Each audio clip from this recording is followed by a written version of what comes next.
Welcome to the intersection of technology, cybersecurity, and society. Welcome to ITSP Magazine Podcast Radio. You're about to listen to an episode of Through the TechVine. So be quiet, pay attention, and get inspired.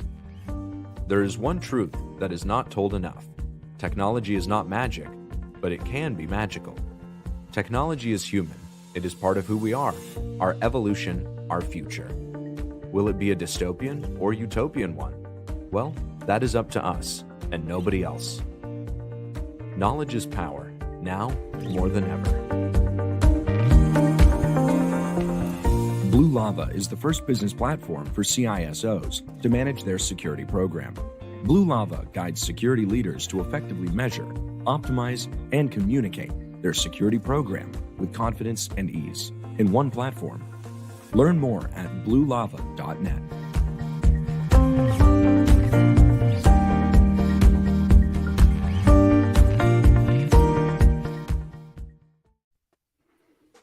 And here we are, right on time, almost. Look at us. Look at us. On time. Look at us. Even if you're on a podcast, just look at us. Look at the radio. Look at your phone. Look at your smart assistant, whatever. Look at it. Unless you're driving, in that case, please look at the road. Look at the road. Or it might be autonomous. They can look whatever they want.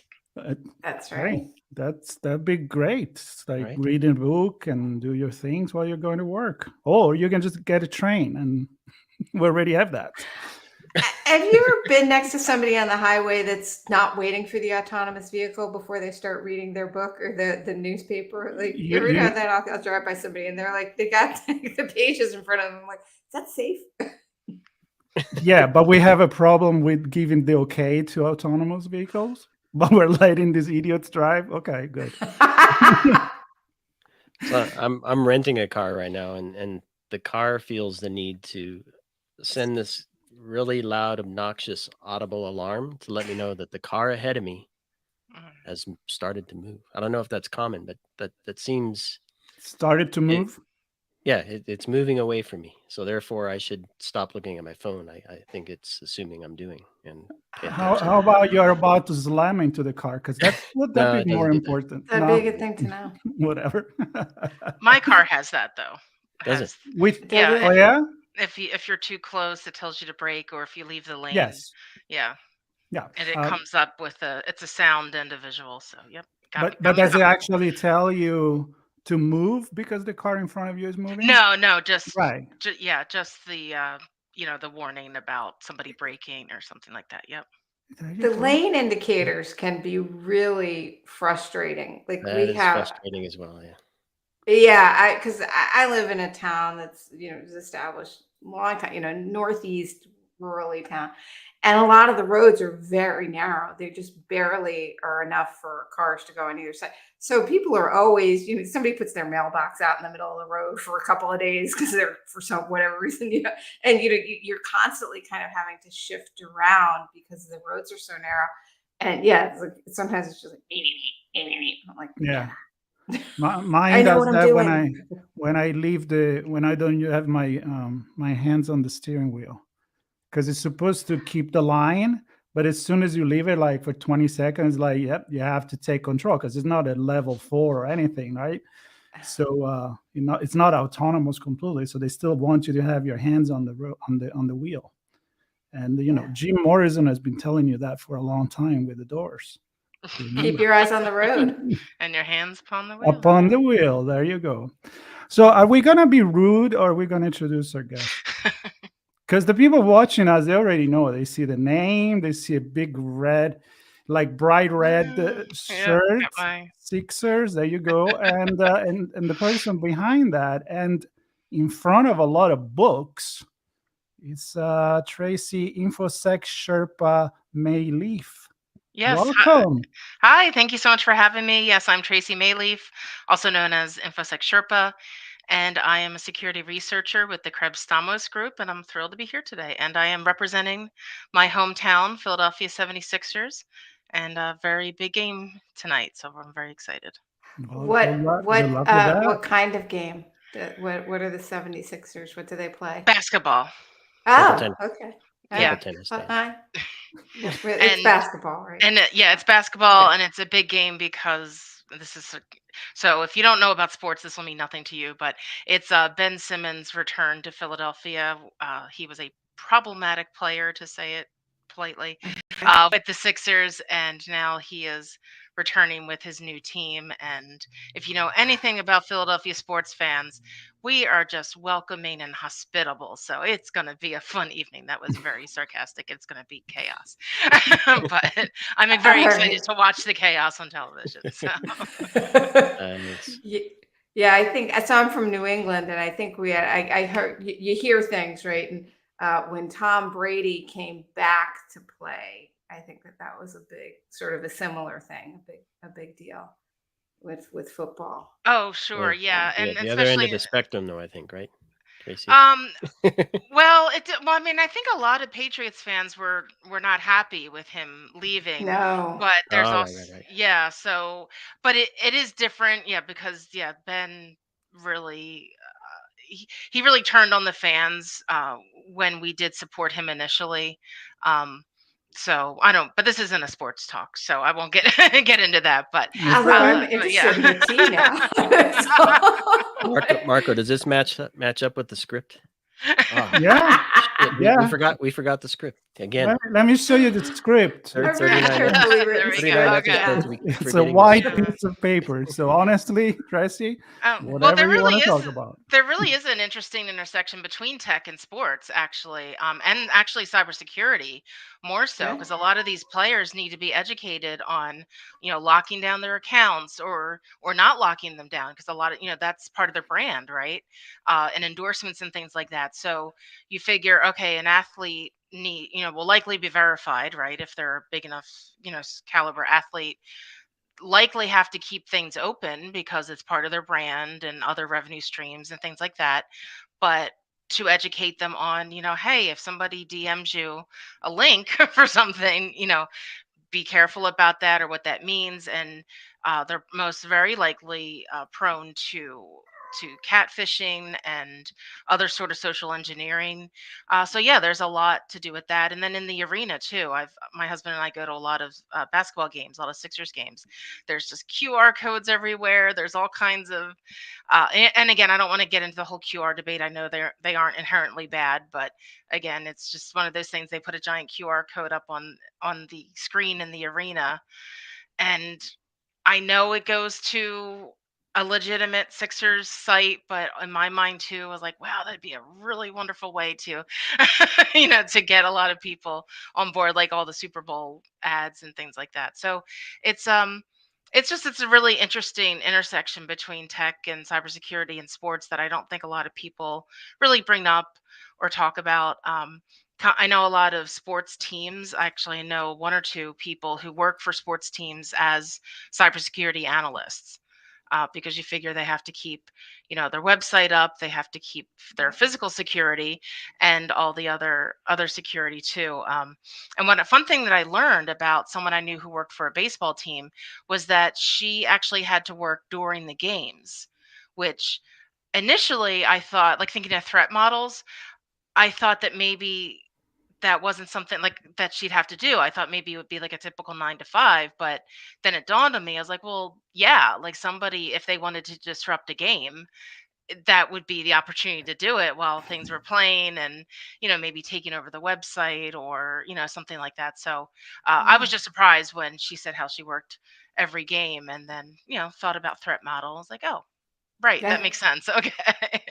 So yeah, that's probably That's another Italian. topic that I'd like to get into, maybe as a conference talk or something, because I do love sports, and I think Oh, there's a lot of tech and security that I don't think we really talk about necessarily. Well, maybe that would be a good conversation on one of our channel podcasts with the society one or the cybersecurity one, because Oh, it's that'd be I mean great. Yeah. it's incredible how we don't think about this and we are so involved in our everyday life. But then when you have such a big echo chamber, I mean, it just scared me when you said about the barcode.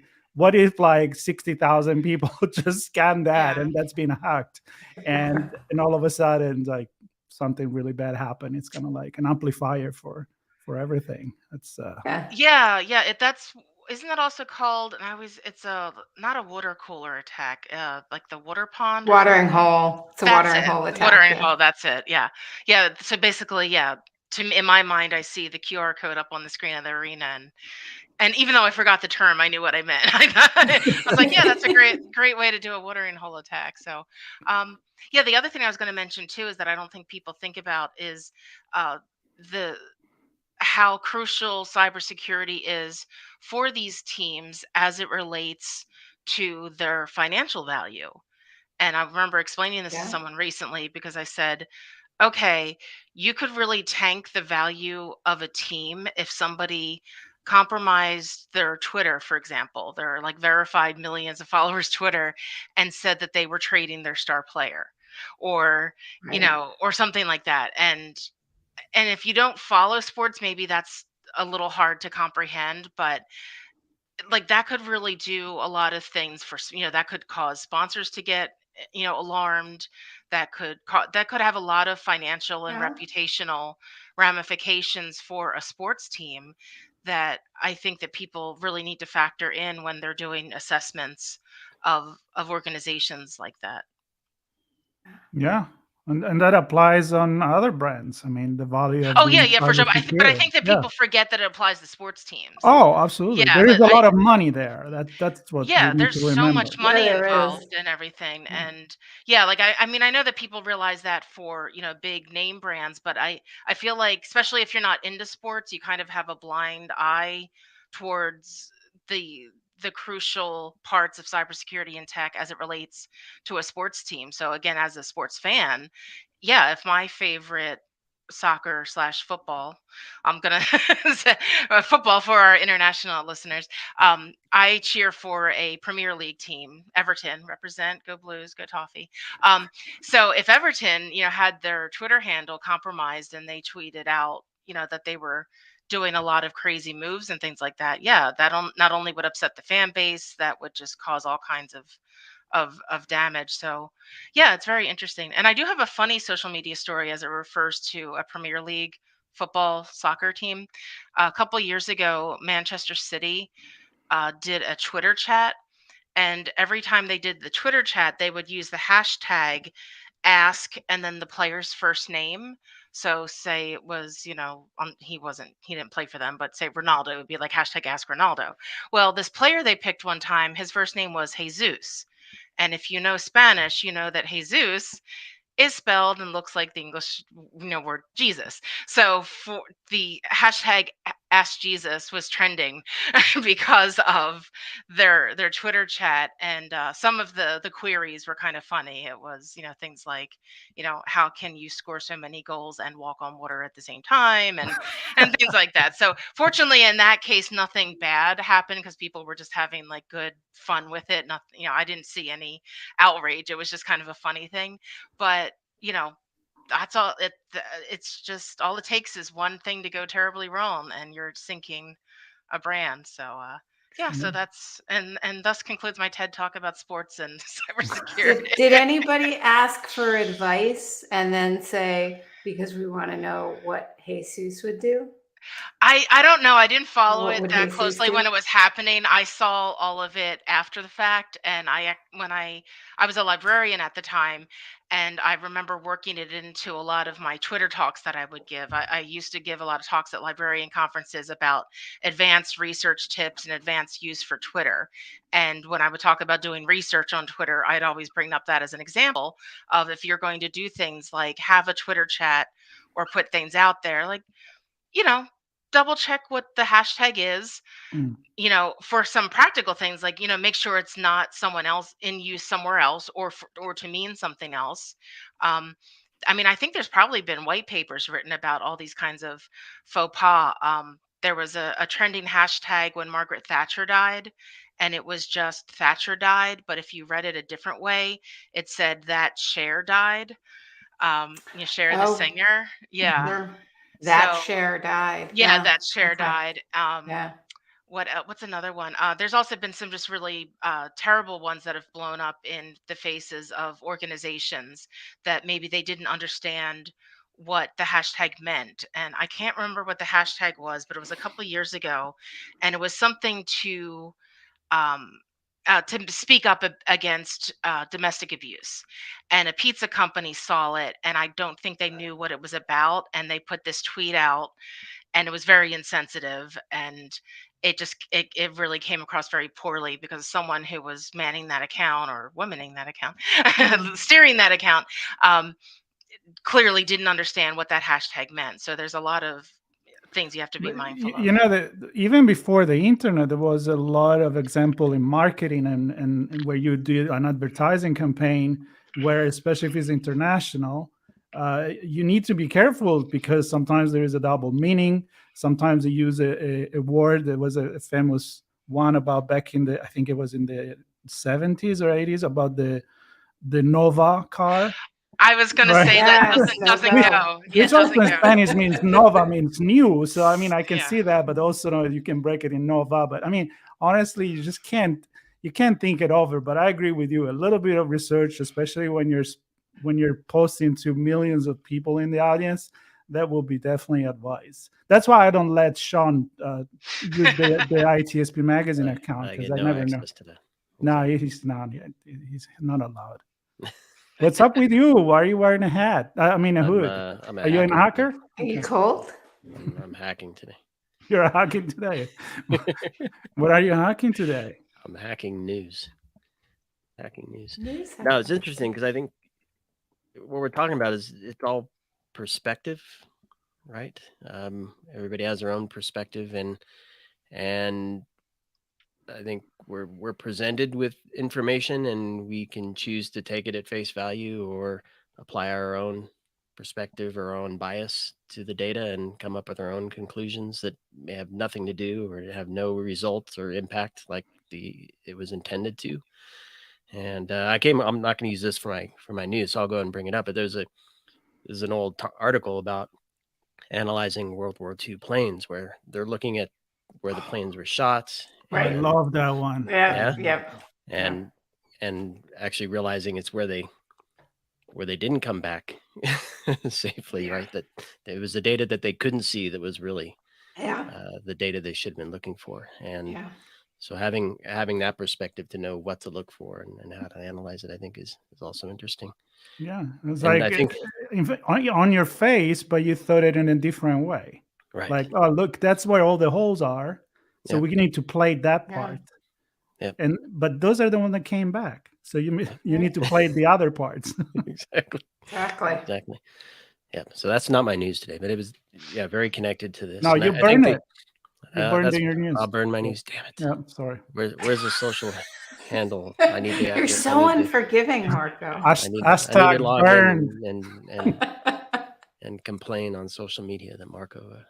But blocked that me. is a good point. Information literacy is actually a talk that I've created. I'm going to be giving it at B-Sides Charm, actually. It's information literacy makes for better information security. And again, using library science to help people, better understand all the information they're seeing. And this timing is great. I mean, unfortunately, the timing is good because there's such a prominent real life example of what's going on. And I know it's a little bit more work and it's easy just to like and retweet something, but and it's hard. I see it too. I see a photo that I feel like might, cheer someone up. You might find one of those rare photos from Ukraine that's really heartwarming and give people hope. But I have to stop myself. Like you don't know. That might be an old photo, or that could be a doctored photo, or it could be something. So I get it. I mean, I get the urge that you want to try to share news or share a good sentiment or something. But yeah, I've created this talk to try and help people walk through that because I worked for many years in a law firm library. So I had to be very sure that anything I passed along could ultimately be admissible in court, for example. I never knew what information I was handing over was actually going to be used or not. So I couldn't risk it. I couldn't just, I had to make sure that everything I handed over, I could somehow back up and, verify what source it came from and things like that. That's why I am very adamant when things are published online. I love to see the date and the time. Not all publications do that. Um, Yeah. and date and time very clearly. I hate when I have to search for it. Sometimes I even have to look at the source code on a website because there will be no indication when this thing was published. So I'll go, and I guess that's what, breaking the law in Missouri. Is that where that that was?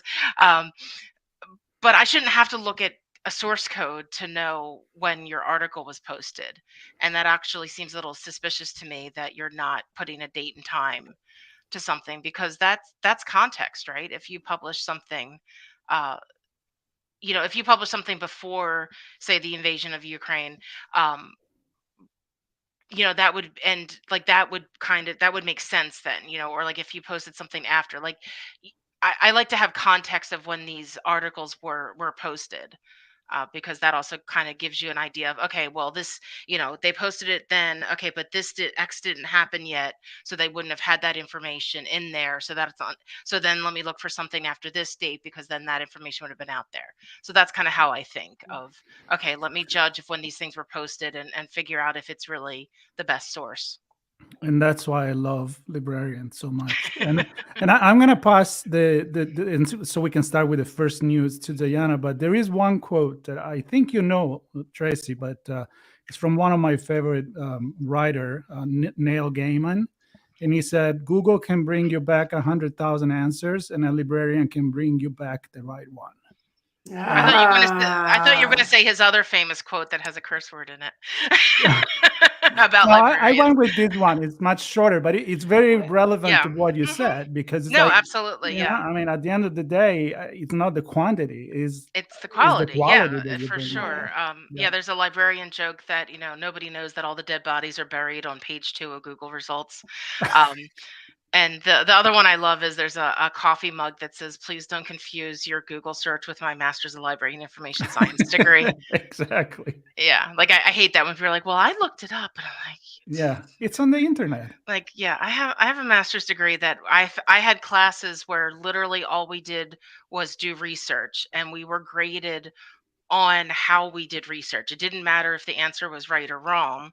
I mean, to a degree, but I mean, it was like kind of like showing your work in math. I had master's level classes where I had to show my research work, and I would be graded on each step. I mean, that's the kind of training librarians go through. Mhm. And yeah, it's very important to me. And I don't always get it right, because I'm human. And yeah, sometimes emotion takes over. So that's why I've been trying to really resist the urge to retweet things on Twitter.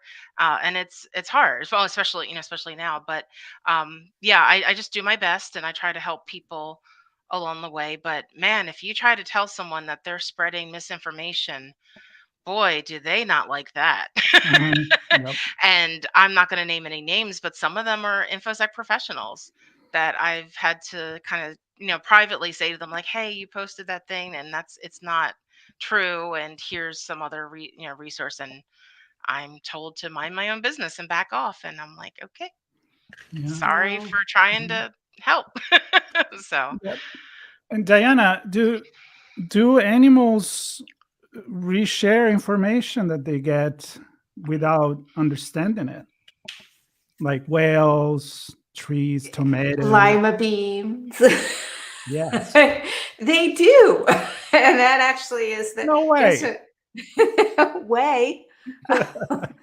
So yeah, so that leads us to the news that Yes. Marco and I are bringing jointly, because it really it fits right into the kinds You're of things ganging that up on us. we're Well, that's ganging why up. my nickname is what Diana said. Yeah.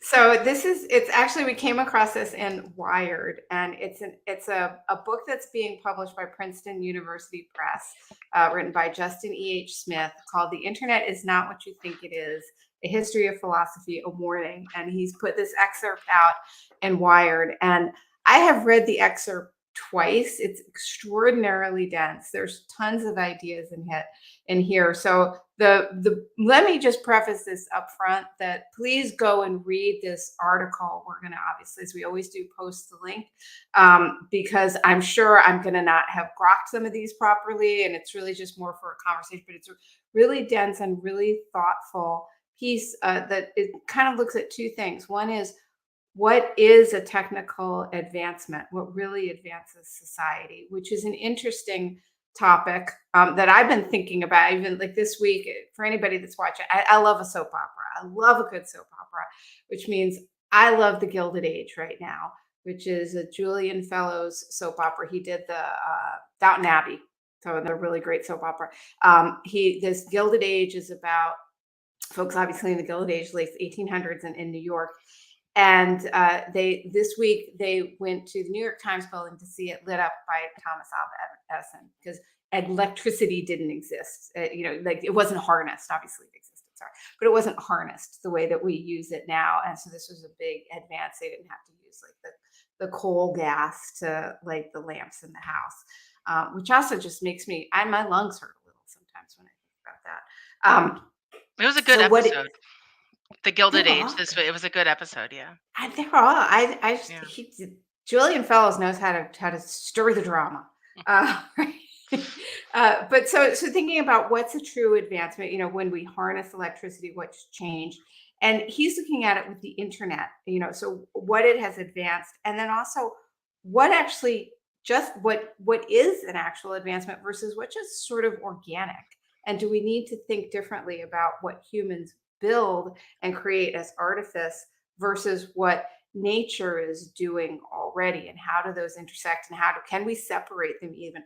And as Marco pointed out, one of the things that he brings up in this, the author brings up in this piece, is about he's talking about sort of networks and things like Wi-Fi and telecommunications between entities like elephants when they just use their feet to push down, to stomp, and that the vibrations get to other elephants far away. His argument is that's a form of telecommunication. And you know what? It is. Lima beans, what they do is they use airborne rhizobacteria to send chemical information to conspecifics, to other like lima beans and stuff across larger distance, which then triggers in these conspecifics defense-related gene changes. So it's not just, oh, here's something that's going on, but it's here's something that's going on. I'm going to communicate it to you so you can change your actual like gene expression to be better able to deal with this change, which is kind of mind-blowing. And it's true that is that's a complex network. And then he also talks about the Wood Wide Web, which if you look at forests, they're incredibly interconnected networks, and he makes this analogy between the World Wide Web and the Wood Wide Web, and just starts talking about a lot of us will just say things like the lima bean doesn't know what it's doing. The elephant, we seem to have studied the elephants pretty well. They're incredibly smart.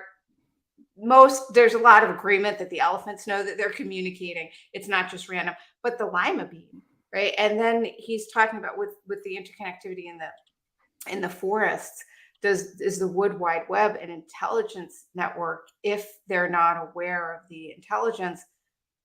And are we fully aware of what we've built on the World Wide Web? So it's this really kind of deep, I don't know what you want to add on that, Marco, but it's this really deep, thoughtful piece about what is technology and specifically what is the web, really. I'm sure we have no idea what we built, Marco. Yeah. Well, no, I have a point here, and then I'm sure Tracy has some points too. But what I got from this is what we've always been saying about technology is human, right? So these plants, these animals, and all of that, they have way to communicate through smell and sound waves under the water that go really far. We don't have that. I mean, we're smart, but we don't have that. So we have built tools to do this. And if you think about technology as an extension of our humanity, then I completely agree from a philosophical perspective with the fact that our technology is an ecosystem that we're developing, because that's how we can communicate faster and farther away. So I want to invite this author to talk about this book on a podcast. That's for sure, because I can live and breathe this for all day long. Tracy, what's your take on this? Yeah.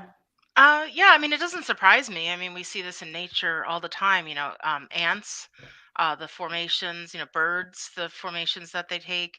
That's a form, of organization which they have to communicate. Actually, I have a true bird communication story at our old house. We used to have a lot of geese uh, hang around, and I remember one morning, I think it was maybe like a Sunday morning. It was real quiet and it was a beautiful, clear day, and just heard this really loud. I think they were geese, but anyway, it was a bird. Let's just say it was a bird. Anyway, this just very loud, constant calling sound, and I was wondering what was going on, and it wasn't like a pleasant bird sound. It was, is there a bird in trouble sort of sound. Long story short, the birds were fine. It's just that one of the birds has gotten lost from their bird friends. So they went up to the highest roof on our block and was calling out and looking around because I was watching all this. And then I noticed that the other birds then gathered the lost bird up and then they went away and the noise stopped. But that I was just fascinated because it was clearly in bird language saying, hey, hey, I'm lost, hey. Yeah. And it was very clear. You could just tell by their body language and just the tone and everything.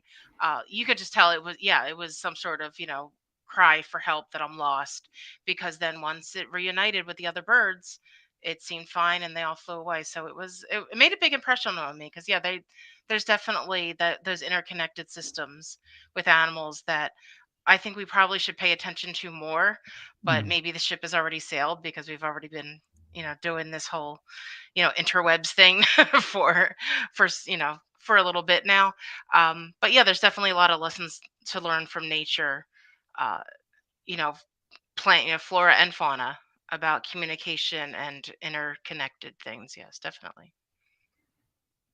And it's interesting to me that he's starting to, at least I think, because this is the excerpt, I suspect it's trying to draw us into the book, and then there'll be a lot deeper discussion in different areas of the book. But one of the parts of the discussion is like that it's partly, do human beings set ourselves apart because we think, well, because we can write our language down and therefore share it with each and print it. We've thought of all this stuff that somehow makes us better than all the other creatures on the planet. Is that so? I think he's going to kind of dive into that, which is interesting when you think about, if we all have to live together and exist on this planet together, is it useful for us to remember that we're not the most important things? We're part of a bigger whole.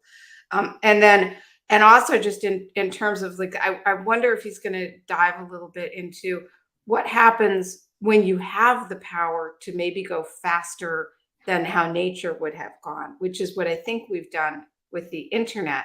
Whereas we had, we were good at our own communication among human beings, and we had started to, we could run 26.2 miles to send a message, although I guess the messenger died at the end of that, but not anymore with marathons. We sort of had these different ways that we communicate out, but now we really have amplified that back to your point, Tracy, of earlier, about we're getting tweets that look from all over the world that look like, is this real? Is this not? It's confusing. We're trying to figure out what's what. Maybe the internet, and maybe because this is like the last part, it's a history and a warning, right? Maybe that's his warning, is as we got a little bit ahead of ourselves, because nature tends to evolve slowly with these abilities to communicate and amplify. Did we get sort of too far? And maybe that's now causing some of the problems with disinformation that we're seeing. Because remember back, there was a time when early in the internet where there was thinking disinformation would end because you couldn't spread propaganda and say X is happening here, because here are all the people with their phones taking pictures and video and audio recording. Right, like decades ago, that was one of the things that got Hmm. posited, Mhm. and now here we are, and we're seeing that, and we've seen different examples of it. But right now we're seeing yet another example where it, rather than everybody going, we know we can get the ground truth, we're still struggling to understand ground truth. And I don't think we anticipated encrypted channel communications like Oh yeah. Signal or WhatsApp. A lot of I've looked in I've done research in this area. A lot of specifically COVID disinformation or misinformation or malinformation has been spread through WhatsApp groups or Telegram groups or things like that, and which have maybe some degree of public exposure, but basically you have to be invited into the group, or if it's a strictly private family group and things are being passed around. But the other thing that I find interesting is I love, I say this sarcastically, how some people think that this whole misinformation, disinformation, malinformation, because they are three separate entities, um, is a fairly new thing. This has been going on for you know, probably since we all first started speaking and writing. It's just that, for example, when I grew up, when I was a kid back in the 80s, a million years ago, yeah, now some of the things that I was told or passed along to me, we didn't really have necessarily an easy way to fact check because we didn't have the internet. Mm. Um, and sometimes things weren't really fact checkable. It would just be things that would be Yeah. passed down. You'd be at a family event and somebody would say something, um, or you'd hear things at school, and maybe I remember that our only recourse really was to ask an adult to verify it. But I mean, if they weren't, I mean, seriously, that's what I remember doing, like Depends on the adult, right? asking an adult. But yeah, and then when you're a kid, you don't really know any better. But yeah, in hindsight, like, well, the Yeah, my, adult my could have. dad said that. So Yeah, shut up. exactly. Yeah. No, you shut up. Yeah, exactly. So if it was a parent, then you would defend it. So yeah, it's not that any of this is new. It's just that it's more prevalent and it's faster, which Yeah, makes it, in my opinion, more Yeah. dangerous. yeah. Um, and yeah, now that we know that anything can be doctored, text or photos or anything, so I totally get to what you're saying. I could totally see how people saying, "Oh, well, there's so much proof out there with camera phones that people can get more truth out there." Well, that turned out to be false, right? Because people can, manipulate that, or they can also choose to look at things differently. Like we were saying earlier with the hashtags. You could read Yeah. things different ways and mean it. So, yeah, I think that probably, if I'm going to guess here, it was maybe the biggest surprise of just kind of to society in general, of how quickly now our telecommunication networks can spread the MDM, the malinformation, just Mm. so quickly, and Yeah. how often it is presented as real information because it can be made to look that way. And Yeah. yeah, that's really frightening, and it's hard to fight, because like I mentioned earlier, when you try to bring it up to someone, they I've more often than not, people get really defensive about Yeah. it. They either don't want to be told they're wrong, and that's why you have to be very careful how you present it to them, because it's not like you're trying to tell them they're wrong. It's just that, well, here is the correct information, or they'll just dig in their heels because they believe so strongly Yeah. about it. So Yeah. I don't have any answers, other than I just try to ask people to verify sources, or just catch yourself. I actually did a mea culpa, I think last night I did it, or this morning or yesterday. Time has no meaning to me anymore. I don't remember time. I tweeted something about Leonardo DiCaprio donating $10 million to the Ukrainian army because his grandmother's Ukrainian. And again, the source that I saw it from originally, I thought that was a reliable source. And I did do some supplemental research to try and see if there was any other chime in about it. And I didn't really find anything, which in hindsight should have been my red flag. Mm. But this is what happens when you tweet at 11 o'clock at night, which is also why I try not to tweet late at night anymore. I never want to tweet after midnight. Nothing good happens on Twitter after midnight, whatever time zone you're in. Absolutely. Whatever, it Yeah. doesn't matter what time zone you're in. If it's after midnight where you are, nothing good happens on Twitter. Maybe social Yeah. media in general, but specifically Twitter. So Um, long story short, I remember my tweet was saying, well, why aren't we talking about this? Like, I would have thought people would have been talking about it. Well, people weren't talking about it because it's not necessarily true. It's very fuzzy. So he does have a Ukrainian grandmother. She was technically born in Ukraine, moved to Germany, so maybe was more considered of German nationality, but not heritage. And allegedly he was close to her, but again, it's hard to tell because when it comes to celebrity gossip, I don't really know how you really find good resources for that. And he did give money, so again, I think somebody kind of took all these bits and pieces, and allegedly the original site to post it is some Czech Republic site, which I did go to and didn't see anything. So again, I made a mea culpa on Twitter. It's like, look, I messed up. I thought this was right. And again, I didn't think it was any harm because it seemed like it was positive. But again, I'm human. And I came clean, like, look, this is doesn't seem to be true. There seems to be bits of truth.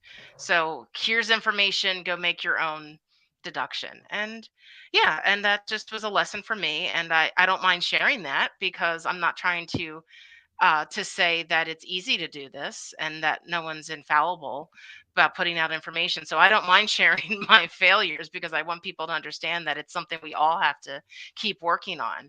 And it's easy. It's so easy to get caught up in stuff. Sure is. Well, Yeah. I'll quickly say, I mean, you're touching on so many things here, Tracy. I mean, just the depth, the breadth, the scale, the speed. I mean, there's so much information. You talked about multiple parts. Each one individually might be true. Connect them together, and they make bullshit, right? And Right. it all comes to, for me, two different things. What's the intent of the collection of that information and the presentation of it? And then what are the checks and balances? And this is where it's interesting for me is I think we can accelerate technology to get information, pull it together, share it, talk about it, have feelings about it, and but I don't know that we have the checks and balances to follow suit there. I think we're kind of left on our own. And Tracy, kudos to you. I mean, you took the time after to go back Yeah. and put that message out there. I don't know how many other people do that. I mean, they do the post, they Yep. do the retweet, they're on to the next thing, and who cares, right? Yeah, Whatever thank you happens, for that. happens.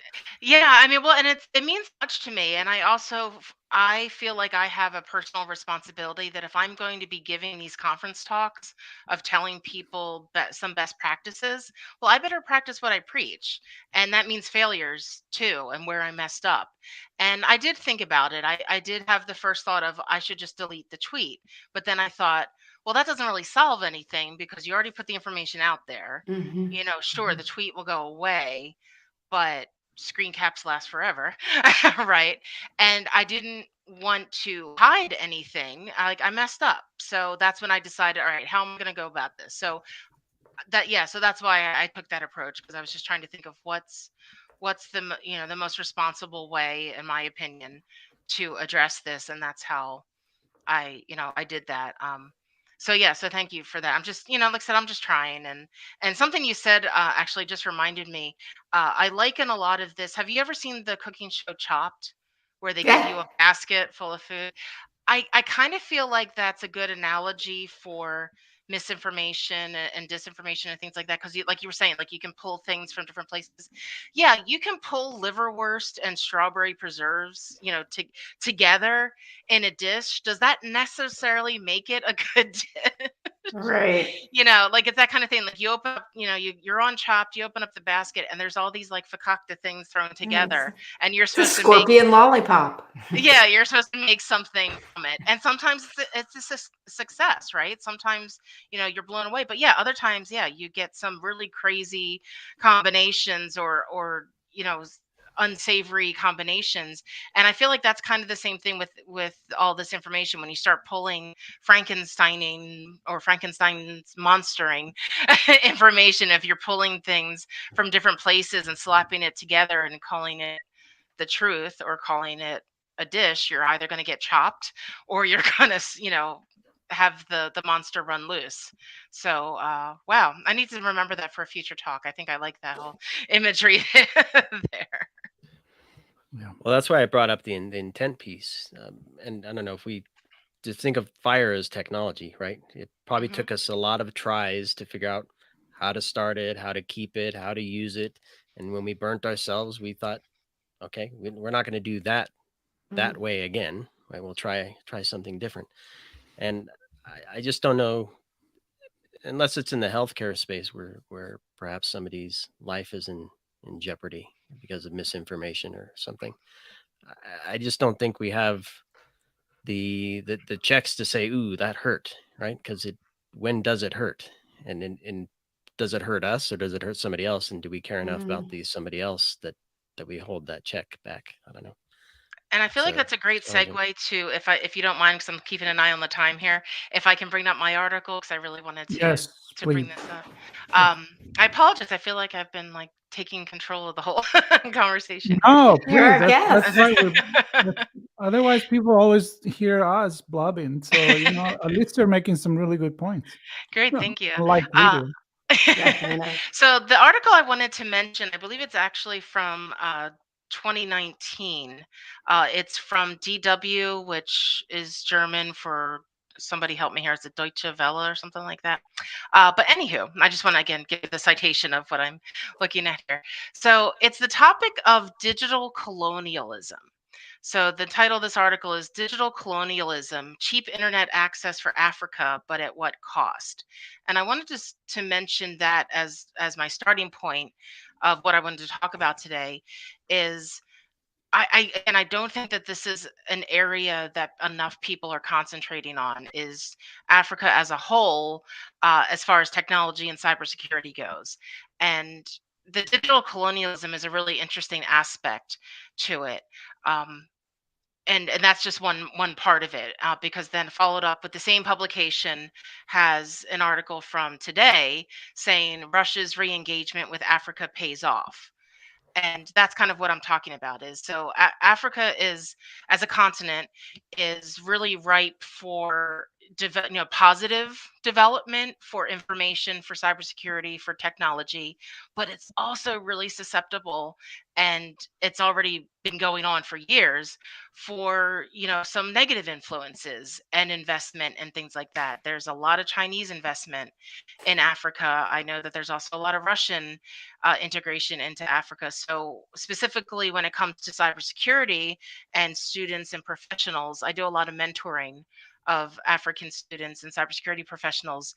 You know, it's a really kind of a tinderbox there. You have a group of really intelligent, smart, willing, eager to learn people that could either learn their technology and hacking skills for the good side or for the bad side.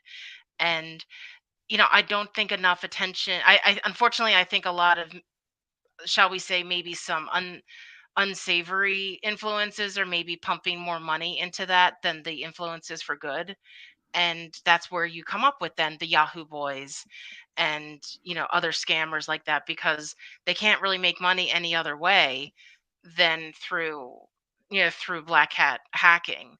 And I'm not excusing that. I'm not saying that they have a right to do that, but I'm just saying I think if we put some more positivity and encouragement, then that can try to help combat all of that. So that's just something I'm really passionate about. And I feel like there's a whole world of tech and cybersecurity going on in Africa that people just don't know. So that's why I created my own newsletter that I put out every few weeks, of just a roundup of African news stories that deal with tech or cybersecurity, because it's just really interesting. There's a lot going on there, and there's a lot more that could be done. So that was what I wanted to talk about today, which also kind of ties into all these other things that we're talking about. Because again, Africa has, so much flora and fauna that they can also learn a lot of lessons, about how the animals or the plants act, and relate that to technology or their own organization and things like that. Anybody? I have opinions, so Well, the first thing, and I thought maybe we did a podcast on a book called Manipulated, but as you know, my memory's crap. But I just think it kind of goes back to the other point which you noted, Tracy. I think there's what's the intent, and everybody may not be malintent, but it may be selfish Right. intent, where this is what I believe, or this is the outcome that I'm trying to drive toward, and this tweet, this retweet, this way to help these people make money to support my business, whether it's legitimate or not, that those things are going to happen. And yeah, I don't know how do we get across the barrier from investments in malintent or Mm-hmm. biased intent to Right. good intent. And what is good intent? I mean, everybody has No, their for own sure. Yeah, I mean, opinions on that. Exactly. it's definitely a Sisyphean task for sure. But I mean, personally, I'm trying to just focus on the individual or the small groups. That's why I get involved with like Cyber Safe Foundation in Nigeria. I'm a mentor for their Cyber Girls group, or I just talk to individuals. There's a Kenyan group I also work with called Wentors. Um, so yeah, you're right. I'm trying to approach this of a more grassroots sort of way of let's deal with individuals and and small groups, because there's so much stacked against them. A lot of corrupt governments, again, and then a lot of companies, maybe giving off that they're trying to be charitable, but maybe it is all just about their self-interest. So it's complicated, but I just feel like we're not really paying enough attention to, and that could be said for other regions of the world too. But this is just the one area that I particularly just really fell in love with helping. And I went there in 2018. I went to South Africa in 2018, and there's a lot of advancements that need to be made there. Banking by SMS text is still very much common in Africa, which and then also the rise of digital currency, cryptocurrency, and then you have the SIM jacking and SIM swaps and things like that. So, people who may not have a lot of money to begin with could then easily have it stolen from a SIM jacker. So it's just like how do they ever get ahead with all this? So I just think there's a lot of opportunity there for people to kind of level up, and that's all I'm trying to do, is just try to do my best to create a more level playing field for them. And yeah, it's just a lot. I just wish more people would look into it and even just read about it to understand the opportunities and struggles in Africa as far as tech and cybersecurity goes. Yeah, and one of the things about certainly with finance in any country where a large majority of the citizens don't have significant assets is that it's not unusual, and where there's a lot of distribution among the more dense areas, it may not be possible for people to bank at traditional financial services Hmm. institutions. Their entire life savings may be $200. So, because I remember this was a concern with M-Pesa years and years ago, that people that M-Pesa was, it's not a standard financial institution, that you don't have sort of the same kinds of checks and balances. And what happens if somebody's $200 goes missing? And to some people, it sounds like, well, who cares? It was $200. Well, this was their entire life savings, and they didn't have any other option to save their money because they couldn't walk the 10 miles to the bank, and that was the closest, and the fees would have gotten to them anyway at such a low investment rate. So yeah, I mean, I agree with you. I think that it's really also who's investing and who's trying to control the message, and how are we protecting these people that are desperately trying to protect their assets that they've worked so hard for, and not allow them to. And I'm not saying that all because any kind of fintech or DeFi is necessarily bad. It's just that we do have to also put in place some protections for the people that are putting their entire life savings into some of these systems. Oh yeah, for sure, for sure. Yeah, it's definitely a whole different way of handling banking and tech there. Something that really just made a big impression on me is one of my mentees told me one time about how she stays up all night. And I was wondering if it was a miscommunication or something. Long story short, because the Wi-Fi is better when everyone's sleeping. So she'll nap during the day, but will stay up all night to do her schoolwork for university. And that just broke my heart. I mean, Yeah. and that's to her, but that's just that's how she copes is, well, like I can't get anything done during the day because the Wi-Fi is so bad, but it's great at night. So I just make up Right. for it by taking multiple short naps during the day. And oh, it just broke me. And and there's nothing I can do about it. That's where she is. And um so I Yeah. just so then I just adjusted then. So 9 o'clock at night my time, I know that it's 3 a.m. for her, but I know she was up. So I would send Right. her, for example, like she couldn't watch videos until the middle of the night because of the bandwidth. So I then adjusted my behavior of sharing things with her, that I would share them at a time when I knew it was the middle of the night, her time, knowing that I wasn't waking her up, knowing that that's when she had good bandwidth to watch things. So that's how I kind of changed my behavior, because there were definitely times because I would try to send her instructional videos or things to help her with her learning. That's the kind of stuff I was sending her, and so I adjusted when I was sending it so that it was optimal for her. But yeah, that's a lot of what a lot of people have to live with. There is just, or a lot of times I would have meetings or set up meetings with my mentees, and I wouldn't hear from them. And it's not that they stood me up, it's that there was a power outage and their phones ran Yeah. out. And so once they were back online, they would send me these very apologetic messages. I'm so sorry. We had a 6 hour power outage. My phone died. I couldn't contact you. So, yeah, so it's just patience on my end. If I don't hear from them and when we have a set up time to talk, I just, I know it's always been, it's never been a case that anyone's forgotten. It's always been power outage. And, I'm like, I understand. So, I don't get mad or anything. Just, okay, let's just, when would you like to reschedule? And, just to understand that things operate differently there. Yeah, we sure tend to forget that. We think everybody is, and we get pissed because I don't know. Instead of 1 gigabyte down, I get 600, and Yeah. I'm like, damn it! I mean, hello.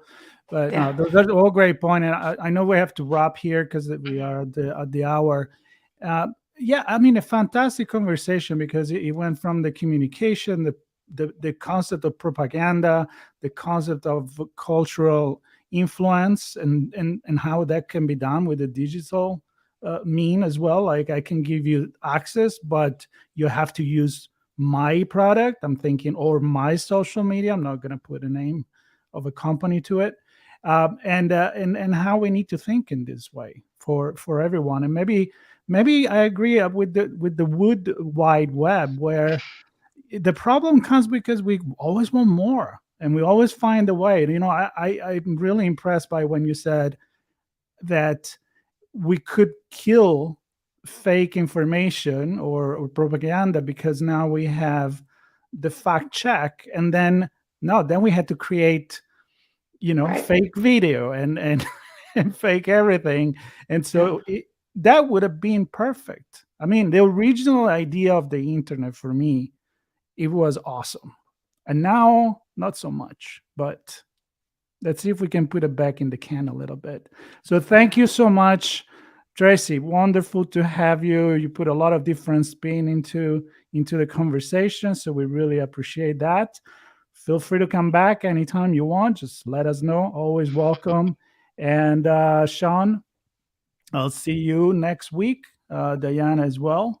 So stay safe. No, not next week. I see it's shaking the hand. Okay. Well, I won't see you next week.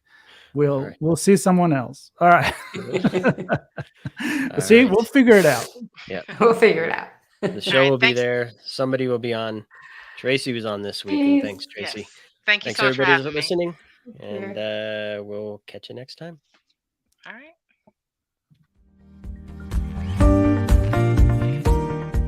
Blue Lava is the first business platform for CISOs to manage their security program.